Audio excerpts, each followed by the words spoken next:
Shadow and Bone, the book that everyone is talking about because of the Netflix adaptation, and because it is also generally loved and generally hated in the booktubing community. Today we are going over a review of the first book in the Grisha series, The Shadow and Bone. This is going to be about 99% spoiler free. I'm going to touch on one spoiler point right at the very end of the video, but I will let you know before I touch on that. And I feel as if it is one thing that I really do have to bring up because it is quite a negative that I had with the book, and I would feel that I did not do this review justice if I didn't bring up that one negative. But overall, this is going to be quite a spoiler-free review. Now, going into this book, I did not expect anything. This book caught me completely by surprise. All that I was aware of was that there is a Netflix adaptation, and I thought that this was quite a beloved book in the booktubing community. But after I finished it, and when I was kind of just looking at other people's videos on this topic, I found out that a lot of people actually hate this book. A lot of people actually give it like quite a hard time. And I guess I kind of wanted to come in and do a little bit of a defense for this book. Because, for one, I don't think it deserves all the hate that it gets. Two, I think it was quite an average book. I thought the beginning was really, really good. The middle section was like really just bland and not that interesting. And then it ended well. So all in all, I would say it was just an average book. I don't think it deserves the hate it gets. I would even say it was a little bit above average because of the setting that it's in and because of how great the book starts. I think it is one of the best book starts that I've read in a long time. But I think one of the real reasons that people have such an issue with this book is because it is a YA book. It's a young adult book that's aimed at the younger side of young adult. It's aimed at people moving from middle grade into young adult. Its age range starts at 12. So this book is not designed to be read by people like me that are almost 30. But I think that's the issue that this book is running into. A lot of people that are around my age that are quite well read in fantasy and other genres see the young adult tropes, the really young adult tropes that happen in this story, like the snowflake girl that doesn't want to be strong. She doesn't want to be special. She just wants to be an ordinary girl like everyone else. But then this one hunky guy comes in and says, "Baby, you are special. You're special to me." As an adult, when you're reading that, you're just like, ugh. And you've seen it 100 times, you've seen it in books, you've seen it in movies, and you're really sick and tired of that. But if you're 13 and you're reading that, it's something that resonates with you. Not being confident in yourself, finding value in other people, which is toxic, but it is something that young people do. And I think that's the issue that this book has with its public appearance, is that the people that are reviewing these books are adults reading a book designed for young, early teenagers. So I guess what I'm trying to say is if you're going into this book, you're thinking about reading this book, there are a lot of young adult tropey nastiness that happens in this book, and it does kind of make you just go blah. But there is also a lot of really interesting stuff that happens in this book. For example, the setting is very unique. And the world that's built is also unique. It is quite an interesting book in that regard. It's just a shame that the YA themes are so strong. But anyway, with all that out of the way, let's get into the actual review of the book. So the book follows a young woman named Alina Starkov. She is a war orphan that grew up in an orphanage with another young man called Mal. They both grow up, they become best friends because they are each other's rocks. They grew up in the orphanage, they both are war orphans, and they became inseparable best friends. They both grow up and they join the army, but where Mal becomes quite grown, he becomes quite famed in the army, he is really good at what he does, he grows to be quite handsome. Alina is the opposite. She is scrawny, she's stick thin, she isn't as well beloved. People that become her friend only become her friend to try and get closer to her friend, Mal. And she has a lot of those self-doubts that all of us would have had when we were teenagers, like, I'm not attractive enough, I'm not interesting enough, I am nobody and nobody cares about me. Which is one of those YA tropes that people didn't like about this book. During the beginning of the book, which is my personal favorite part of the book, a few things happen. They go into something called the Shadowfold, which is this big, shadowy fog that surrounds the country. It splits the country in two, and people have to travel through the Shadowfold in order to do trade. The issue, however, is that in the Shadowfold, there are big, crazy monsters that eat people. Some kind of something happens there, and Alina discovers that she may have some kind of hidden powers. That's not a spoiler, it's written in the blurb on the back of the book. So she ends up meeting up with someone called the Darkling, who is the great-great-grandson of the person that created the Shadowfold in the first place, and the Darkling is trying to destroy it. He's trying to save the world. He realizes that he could use Alina's help to save the world because she is like this crazy big special person that the world's been waiting for. She is the chosen one. Another YA trope. So she ends up going off to a castle to become what is called a grisha. A grisha is this world's version of sorcerers, I suppose. And she goes off to wizard school to go and train to be a wizard. But she fights them the whole time because she does what is my only unliked trope in this book, and that is the I just want to be normal.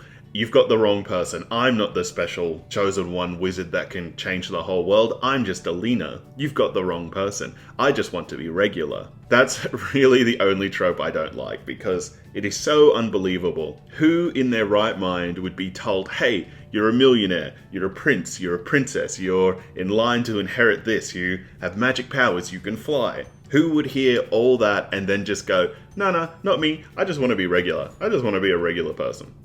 Literally no one. And that is my only issue with the YA tropes in this book. Although the other tropes are kind of gross, that is the only one I have a real issue with.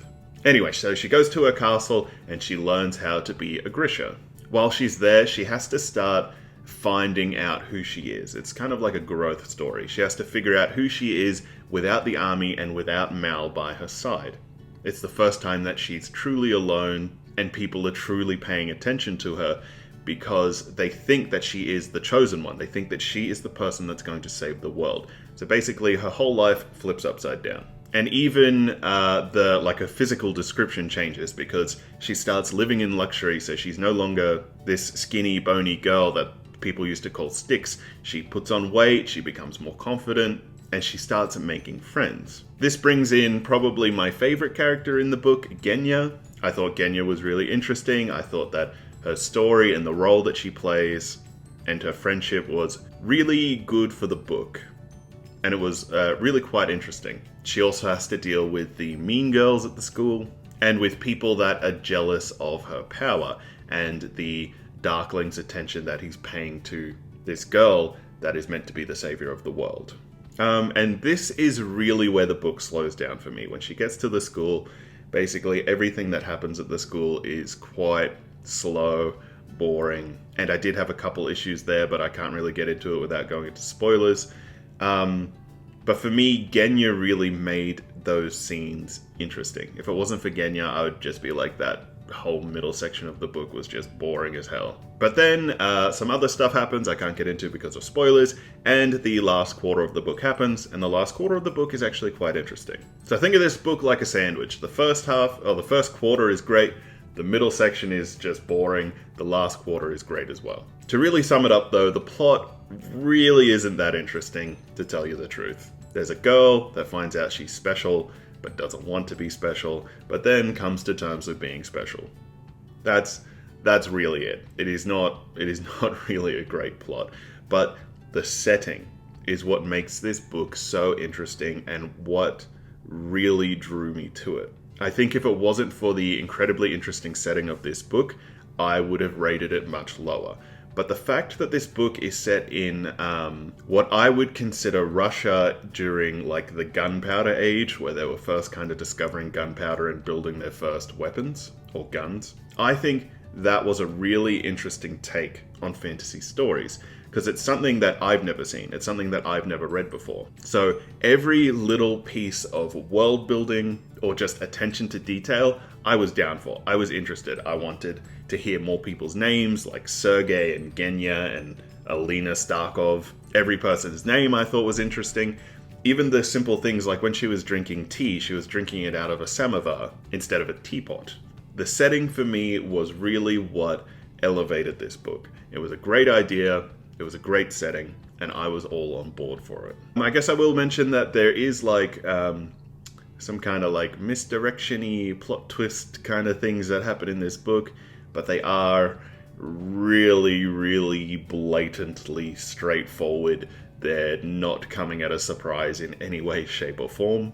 And yeah, that'll conclude my spoiler-free part of this review. I'm now going to go into my final point, which is a negative, and it's an issue that I had with this book. So this is it. Spoiler warning. Spoiler warning. Actually, I did that pretty well. Spoiler warning. So one of my biggest issues with this book, it's kind of like a two-parter, was number one, the age difference between the Darkling and Alina. Like, as soon as they first, like, came into contact and there was just this kind of, like, idea that this might have some kind of romantic inclination, I was super pulled out of it and not on board. Because Alina's 16 years old in this book, right? And she thinks the Darkling is 120 years old. But we know that he's more closer to, like, 300 years old, right? So that whole just, like, romance, will they, won't they kind of like thing, I was not on board with. That creeped me the hell out. She's 16 years old and this dude's 120, but actually 300. Like, I know that it says that he looks her age, but he still ages mentally, right? Like, in defense of Twilight, and I can't believe I'm gonna try and bring Twilight into this as a positive, at least with Edward being 120 years old, he still froze mentally and emotionally, as well as physically. Whereas this guy was still just a fully grown dude. And the other issue with that was just like the idea of consent in this book is so just not great. Like, the Darkling kisses Alina twice, right? And both times it is completely out of the blue. She gives him no positive signs, no positive signals. They're just talking, they're just like, yeah, you know, I like turtles. Turtles are great. Boom, kiss. And then even afterwards, she gives him no positive signals at all, right? And that happens twice, which is really, really just unnecessary and creepy and weird. And considering this book is aimed at like 12, 13, 14, 15, 16, I feel as if that's just not a great message. I mean, it turns out that he's the bad guy at the end. So as an adult, I can see like, oh, okay, you know, he's unconsensually kissing this girl, but he's actually the bad guy. I can see now that that twist happened and how he can be the bad guy. But young people might not pick up on that. And that's a real issue that I had with this book. But anyway, that's going to do it for the review. I hope you enjoyed it. Please like this video, subscribe to the channel, leave a comment down below. What did you think of this book? What did you think of the like age difference and the weird consent stuff? I really want to hear your thoughts. And as always, thank you very much.